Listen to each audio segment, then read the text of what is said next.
In today's economy, voters' vibes battle with clear-cut data. This is bizarre. It's not connected to reality, and the Wall Street Journal is exactly right. It's so much misinformation spewed out there that people are believing the lies, even though their own economic situation is good. But was it? Was their economic situation good? Because it turns out their economic situation wasn't good. And the metrics that were being utilized to determine whether or not the economy was working well on behalf of the American people were not the right metrics to focus on. In fact, they were skewing the economic outlook to make it appear as though things were much better than they really were. Politicians, corporate media, and so-called experts keep insisting the economy is thriving, low unemployment, rising GDP, and cooling inflation. But if everything is so great, why do so many Americans still feel financially squeezed? Wages aren't keeping up with the cost of living, debt is soaring, and essentials like housing, healthcare, and groceries remain painfully expensive. Anna Kasparian isn't buying the hype, and neither should you. Despite positive economic reports, there's a clear disconnect between the data and people's real experiences, exposing how the system is rigged to paint an overly rosy picture. While the government points to job growth, many of those jobs are low-paying or part-time, leaving workers struggling to make ends meet.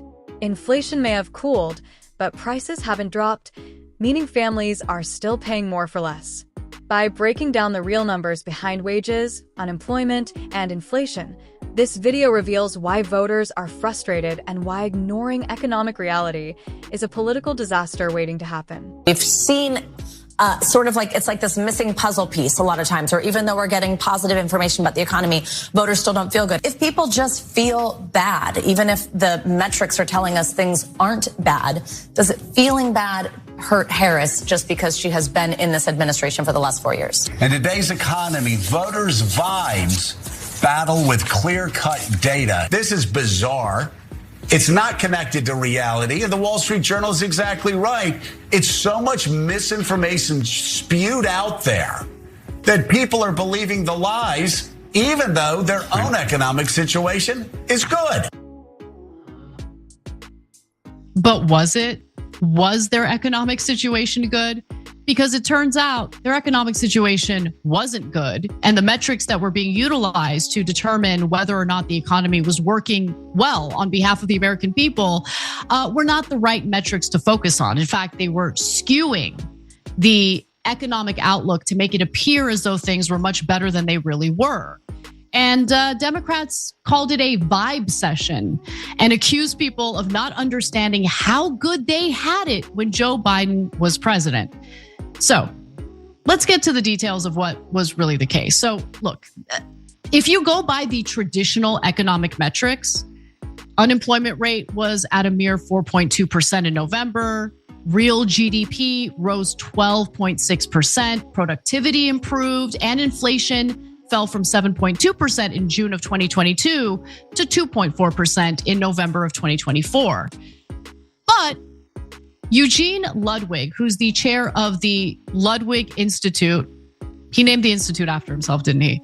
It's okay, I'm not judging, but Ludwig Institute for Shared Economic Prosperity, and also a former US comptroller for the currency, disagrees with the whole vibe session narrative. And he talks about it in his latest piece for Politico titled, "Voters Were Right About the Economy, the Data Was Wrong." And look, this is something that drove me crazy as well. And I wanted people to understand. And when I say people, I don't mean voters. I mean the people in positions of power, the Democrats, the media. You guys are focusing on the wrong metrics. And when you tell people who are struggling economically that they just need to shut up and feel grateful for how awesome the economy is, that leads to political backlash. And I think Democrats suffered from that in this last election cycle. So at the Ludwig Institute, he assembled a team of researchers to delve deeply into some of the most frequently cited headline statistics. And what we uncovered shocked us. The bottom line is that for 20 years or more, including the months prior to the election, voter perception was more reflective of reality than the incumbent statistics. But not because of some nefarious plot. He says that the data that was collected by government agencies was accurate and that most of the staff at these agencies were well-intentioned, but the filters used to compute the headline statistics are flawed. As a result, they paint a much rosier picture of reality than bears out on the ground. So let's start with unemployment. He uses unemployment as an example of a statistic that does mislead in multiple. There is a growing disconnect between official economic statistics and the reality many Americans face. While mainstream media and government reports highlight low unemployment, rising GDP, and cooling inflation, millions still struggle with stagnant wages, high costs of living, and mounting debt. This contradiction has led to what some call a vibecession, where voters' financial anxieties seem to clash with optimistic economic indicators. But this isn't just about perception, it's about lived experience. Many hardships simply aren't captured in broad economic metrics, and dismissing people's struggles as misplaced pessimism only deepens resentment toward those in power. Telling struggling Americans they just don't understand how good they have it is a surefire way to alienate voters and widen political divides. First, it counts as employed the millions of people who are unwillingly underemployed. That is, people, for example, who work only a few hours each week while searching for a full-time job. Second, it does not take into account many Americans who have been so discouraged that they are no longer trying to find a job. Finally, the prevailing statistic does not account for the meagerness of any individual's income. Thus, you could be homeless on the streets, making an intermittent income and functionally incapable of keeping your family fed, and the government would still count you as employed.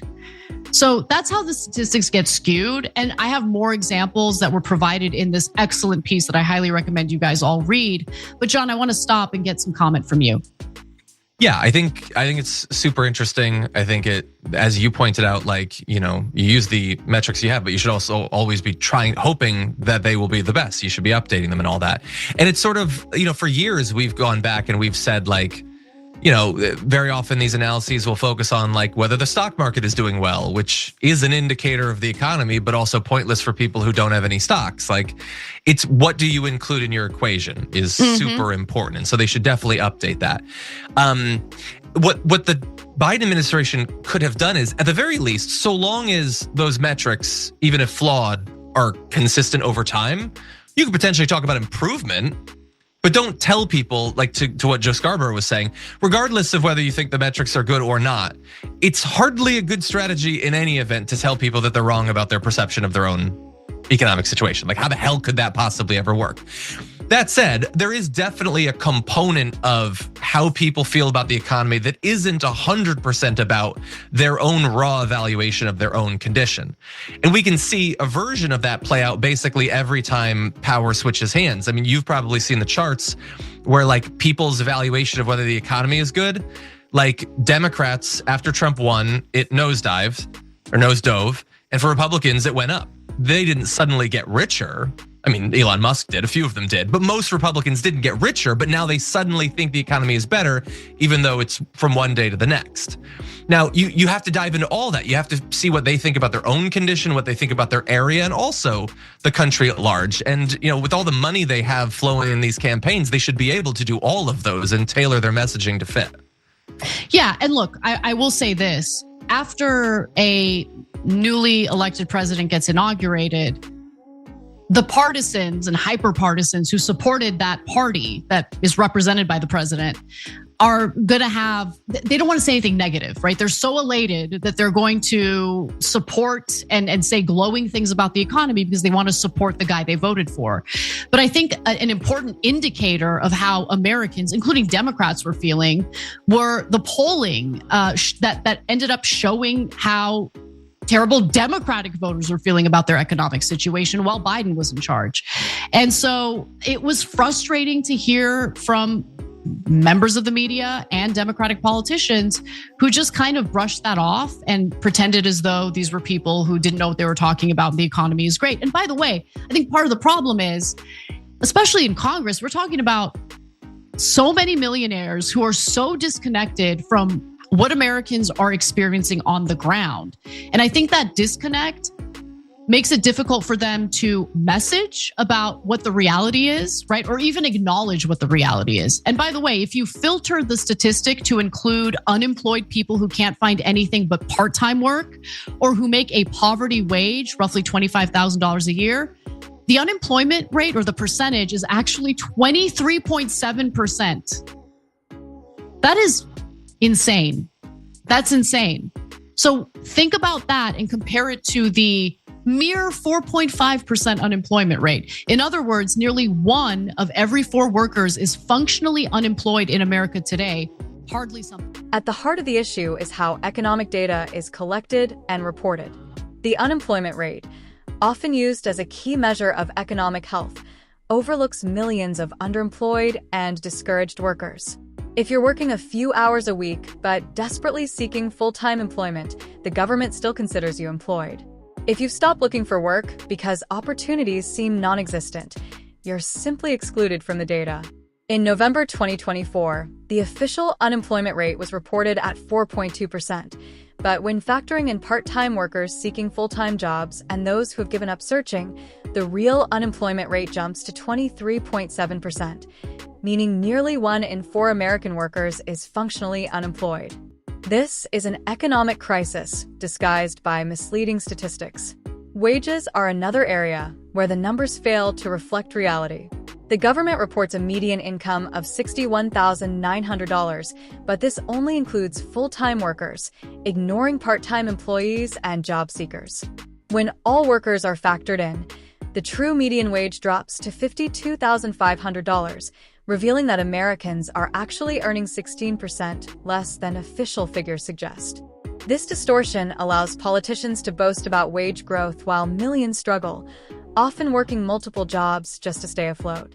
And when inflation is taken into account, purchasing power has declined even further, leaving many worse off than they were just a few years ago. We'll see how that plays out. But I want to get into one other element of this piece, and it has to do with wages, the money that Americans are earning. So Ludwig says those stats related to wages are also skewed and misleading. The prevailing government indicator, known colloquially as weekly earnings, tracks full-time wages to the exclusion of both the unemployed and those engaged in typically lower paid part-time work. Today, as a result, those keeping track are led to believe that the median wage in the United States stands at roughly $61,900. But if you track everyone in the workforce, including part-time workers and unemployed job seekers, the results are obviously different. So our research reveals that the median wage is actually little more than $52,300 per year. American workers on the median are making 16% less than the prevailing statistics would indicate. And, his models also go into inflation and how it's actually much worse than we're all led to believe.